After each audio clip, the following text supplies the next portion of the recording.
बिस्मिल्लाहिर्रहमानिर्रहीम। अस्सलामु अलैकुम नाजरीन, दो या दो से ज्यादा तैयारों का एक दूसरे के बिल्कुल करीब होकर प्रवास करना फॉर्मेशन प्लान कहलाता है। पाकिस्तान ने इस प्लान में बहुत ज्यादा महारत हासिल की और पाक फ़ज़ाइया के पायलट अपने तैयारों को एक दूसरे से 3 फीट के फासले पर रख कर महवे प्रवास रहते हैं, जो कि खतरनाक खेल है और बहुत सा जानी और माली नुकसान का अंदेशा रहता है। नाजरीन, इसके बाद 4 या 4 से ज्यादा तैयारों का फजा में प्रवास करना डायमंड प्लान कहलाता है। पाकिस्तान के अजीम शाहीनों ने 16 तैयारों की पतंग बनाकर एक आलमी रिकॉर्ड कायम किया, जबकि इसके बरक्स अमेरिका इस सिलसिले में बहुत से तैयारों को तबाह करवा चुका है। 2 फरवरी 1998 को दुनिया के कई ममालिक सरबराहान पाकिस्तानी फ़ज़ाइया का एयर शो देखने के लिए मसरूर बेस पर जमा हुए। इस शो में अफगानिस्तान के जाहिद शाह, पाकिस्तान के सिकंदर मिर्जा, ईरान की अहमद रजा, ईरान, इराक और तुर्की के चीफ ऑफ कमांडर और बहुत सी आम शख्सियात शामिल हुई। इस एयर शो को कवरेज देने के लिए भी मुल्की और गैर मुल्की खबरसां एजेंसियां मौजूद थीं। इस शो को देखने के लिए 30,000 से ज्यादा अफराद स्टेडियम में मौजूद थे। दिन के तकरीबन 9:30 बजे पाक शहबाजों ने वो कमाल कर दिखाया जिसकी नजीर नहीं मिलती। ये एक ऐसा आलमी रिकॉर्ड था जो आज तक दुनिया की कोई एयरफोर्स नहीं तोड़ सकी और न ही इस तरह का कोई कारनामा सर अंजाम दे सकी। पाकिस्तान के माहिर जंगी हवाबाजों ने 16 खैबर तैयारों को डायमंड इंफॉर्मेशन में उड़ाकर एक आलमी रिकॉर्ड कायम कर दिया, जो कि आज तक बरकरार है। इसमें कमाल ये था कि 16 के 16 तैयारे अपनी अपनी पोजीशन में इकट्ठे उल्टे हुए और फिर सीधे होकर आगे निकल गए और एक तैयारा भी अपनी लाइन से इधर उधर न हुआ और बड़ी महारत से सारा शो मुकम्मल किया। इस शो में बरतानिया के नामानगार भी मौजूद थे। उन्होंने कहा कि ऐसा शो इंग्लैंड में दिखाया जा चुका है, लेकिन वो सिर्फ 4 तैयारों पर मुश्तमिल था। जर्मनी के अफीसर ने इज़हार ख्याल करते हुए कहा कि हमारे हवाबाज इतनी जुरात नहीं कर सकते। इस डायमंड शो की कैरर जफर मसूद कर रहे थे और उनकी टीम इस रिकॉर्ड को बनाने के लिए कई हफ्तों तक मेहनत करती रही। एयर चीफ मार्शल जमाल एक खानजू इस मिशन का हिस्सा थे। उन्होंने एक मैगजीन को इंटरव्यू देते हुए कहा कि पाकिस्तानी फाइटर ने जो कारनामा सर अंजाम दिया, इसने पाक फ़ज़ाइया को दुनिया की बेहतरीन फ़ज़ाइया में शामिल कर दिया।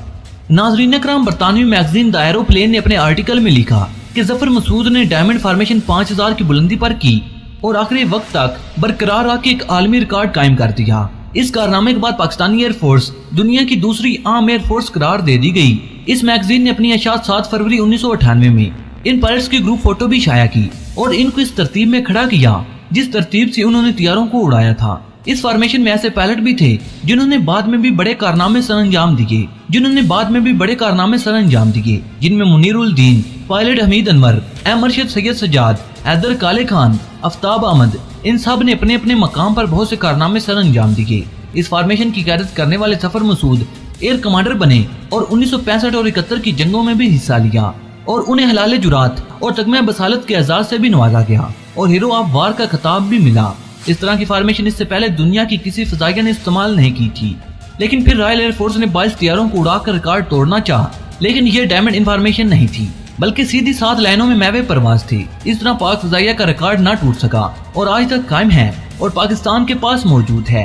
नाज़रीन, यहाँ पर आपको एक और खबर से आगाह करते चलें कि नाज़रीन, पाकिस्तान ने फ्रांस से मिराज तैयारों के सिर्फ 4 स्क्वाड्रन ही खरीदे थे, लेकिन आज पाकिस्तान के पास 200 मिराज तैयारे मौजूद हैं।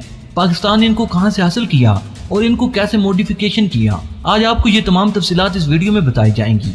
लेकिन मजीद तफसीलात में जाने से कबल आपसे सिर्फ इतनी सी गुजारिश है कि हमारी तमाम नई आने वाली वीडियो को आखिर तक जरूर सुना और देखा करें ताकि आपको मुकम्मल और जामे मालूमात मिल सकें। नाज़रीन कराम, पाकिस्तान का एटमी प्रोग्राम 1970 की दहाई में शुरू हुआ, जो तेजी से अपनी मनाजिल तय करता हुआ 1999 में अपने अरूज को पहुंचा। इस सारे अरसे में अमेरिका तजब्बुब का शिकार रहा और पाकिस्तान पर माशी, इक्तिसादी और फौजी पाबंदियां लगाने का सोचता रहा। इस सिलसिले में वो मुख्तलिफ हरबे इस्तेमाल करता रहा। अमेरिका ने पाकिस्तान को F-16 तैयारे भी देने थे, लेकिन इनको भेजने में ताखीर करता रहा ताकि पाक फौज और खास तौर पर फ़ज़ाइया पर दबाव डाला जा सके। पाबंदियों की वजह से पाक फ़ज़ाइया पर बहुत दबाव था, क्योंकि PAF के इस्तेमाल में अमेरिकन इंफ्रास्ट्रक्चर था और वो इसे इस्तेमाल कर रही थी। लिहाजा पाक फ़ज़ाइया के लिए इस इंफ्रास्ट्रक्चर को चलाने के लिए जदीद इंतजामात और तरबियत की जरूरत थी। लिहाजा 1992 में पाक फ़ज़ाइया ने खुद कफील होने के प्रोग्राम के साथ अपनी फ़ज़ाई अलियत बढ़ाने की कोशिश शुरू कर दी। इस सिलसिले में सैबर 2 प्रोग्राम और इसके साथ साथ कुछ दूसरे प्रोग्राम शुरू किए गए और F-17 थंडर की तरह के तैयारे पाक फ़ज़ाइया में शामिल कर दिए गए। पाक फ़ज़ाइया की कोशिश थी कि सैबर की तरह का अपना तैयारा बनाया जाए, जबकि रोज 2 का मकसद ये था कि दुनिया भर से ग्राउंड तैयारे खरीदे जाएं और इनके पार्ट्स को इस्तेमाल करके कुछ जदीद तैयारा बनाया जाए। पाक फ़ज़ाइया में मिराज 3 तैयारा पहली दफा मुतारफ हुआ और मिराज 5 1965 में। पाकिस्तान ने भी 1968 में कुछ मिराज 3 और 5 तैयारे खरीदे थे, लेकिन 90 की दहाई तक ये तैयारे काफी पुराने हो चुके थे और कुछ ग्राउंड भी हो चुके थे। दूसरी तरफ पाबंदियों की वजह से पाकिस्तान इस पोजीशन में नहीं था कि नए हथियारे खरीद सकता। बस पाकिस्तान ने खुद कफील होने के लिए MFU यानी मिड लाइफ प्रोग्राम शुरू किया, जिसका कोड मिराज रोज था। इसका मकसद मिराज हथियारों को अपग्रेड करना था। ये प्रोग्राम काफी सुस्त होना था क्योंकि पुराने ग्राउंड हथियार सस्ते मिल जाने थे और इनको अपग्रेड पाक फजाइया के इंजीनियर ने खुद करना था। इस प्रोग्राम को पाए तकमील तक पहुंचाने के लिए पाकिस्तान ने फ्रांस से इस हथियार के ब्लूप्रिंट हासिल करने की कोशिश शुरू कर दी। इस सिलसिले में पाकिस्तान को फ्रांस और इटली की कंपनियों का तामन भी हासिल था। फिर कामरा में एरोनॉटिकल कम्प्लेक्स में मॉडिफिकेशन सेल कायम की गई। ऑस्ट्रेलिया से खरीदे गए हथियारों को इस कम्प्लेक्स में अपग्रेड किया गया। इन हथियारों को ऑस्ट्रेलिया ग्राउंड कर चुका था। पाकिस्तान ने ऑस्ट्रेलिया से 50 मिराज 3 हथियारे खरीदे, जिनके बारे में ख्याल था कि इनमें से 40 से ज्यादा अपग्रेड किए जा सकते हैं। इन हथियारों से 12 हथियारों को PS कामरा कम्प्लेक्स में ओवरहाल किया गया और उसके बाद काबिल इस्तेमाल किया गया, जिसे फजाइया की जुबान में ऑपरेशनल करना कहते हैं। चनाचा 33 हथियारों को अपग्रेड करके ऑपरेशनल कर दिया गया। इस फेज में हथियारों की हर तरह से मॉडिफिकेशन की गई। कॉकपिट, विंग्स, गर्ल्स, हर तरह की मुरम्मत और सेटिंग कर दी गई। मल्टीपर्पल रडार सिस्टम वगैरह भी सेट किए गए। इसके अलावा मुख्तलिफ किस्म के सिस्टम भी इन हथियारों में लॉन्च किए गए। इसके अलावा नया इटालियन रडार कंट्रोल सिस्टम भी ऐड किया गया और मिराज में एयर टू एयर अटैक की सलाहियतें पैदा की गईं। बल्कि पाकिस्तान ने इस हथियार में एयर रिफ्यूलिंग सिस्टम भी लगा दिया। इस तरह पाकिस्तान ने पुराने हथियारों को नई शीख देकर जदीद हथियारे के मॉडल में तब्दील कर दिया। फेज प्रोग्राम की तकमील के बाद फ्रांस और इटली की कंपनियां चली गईं और प्रोग्राम को बंद कर दिया गया। इन कंपनियों के जाने के बाद मार्गल्ला इलेक्ट्रॉनिक ने इस फेज में शमूलियत इख्तियार की, जो पाकिस्तान के लिए बहुत बड़ी कामयाबी और खुशखबरी थी। इसके बाद पाक फजाइया ने रोज 2 फेज शुरू किया, जिसमें मिराज 5 हथियारों की मॉडिफिकेशन की जानी मकसूद थी और साथ ही फेज 3 शुरू करके मिराज हथियारों की अपग्रेडेशन का काम भी शुरू किया गया। इन फेज में जदीद से जदीद आलात की मदद से हथियारों को अपग्रेड करने और इनकी सर्विस करने के तमाम ऑप्शन मौजूद थे। फेज 3 में एक ऑप्शन ये भी इस्तेमाल किया गया कि इन हथियारों में क्रूज मिसाइल भी इंस्टॉल किए गए। इस पूरे अरसे में पाकिस्तान ने मुख्तलिफ ममालिक से, जिनमें बेल्जियम, ऑस्ट्रेलिया और फ्रांस वगैरह शामिल हैं, पाकिस्तान ने इन ममालिक से पुराने हथियारे खरीदे। आपने 2 माह पहले यह खबर सुनी होगी कि पाकिस्तान मिस्र से कुछ पुराने हथियारे खरीदने की कोशिश कर रहा है। इन हथियारों को खरीदने की वजह भी यही थी कि पाकिस्तान इनमें मॉडिफिकेशन करके इनको जदीद हथियारे बनाने के काबिल हो चुका था। आप सोच भी नहीं सकते कि पाकिस्तान को इस मामले में कितना फायदा हुआ और आइंदा कितना फायदा होगा। इससे ज्यादा खुश आइंदा बात क्या होगी कि 60 की दहाई में बनने वाले हथियारे अभी तक पाकिस्तान के इस्तेमाल में हैं, जबकि अक्सर ममालिक उन्हें ग्राउंड कर चुके हैं। लेकिन पाकिस्तान इनको अपग्रेड करने के साथ साथ अभी तक जेर इस्तेमाल रखा हुआ है और अगले 10 साल तक भी शायद यही हथियारे पाक फजाइया के जेर इस्तेमाल में रहेंगे।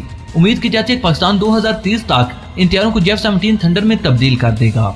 इस तरह पाकिस्तान ने अपने बिलियन ऑफ डॉलर की रकम बचा ली और ये हथियारे आज भी दुश्मन की हवा निकालने के लिए काफी हैं। तो दोस्तों, उम्मीद है कि आपको ये वीडियो भी पसंद आई होगी। अगर पसंद हो तो इसे लाइक और शेयर करने के साथ साथ हमारे चैनल को सब्सक्राइब कर लें और साथ मौजूद बेल के आइकन पर क्लिक कर लें, ताकि आपको अपने प्यारे मुल्क पाकिस्तान और पूरी दुनिया की आर्मी के रिलेटेड तमाम तर इन्फॉर्मेटिव वीडियो सबसे पहले मिलती रहें।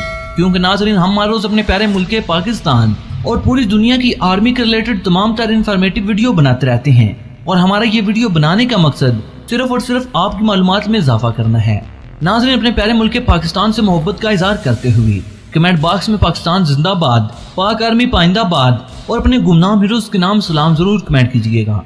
नाज़रीन, अगली वीडियो तक इजाजत चाहूंगा। अल्लाह निगहबान।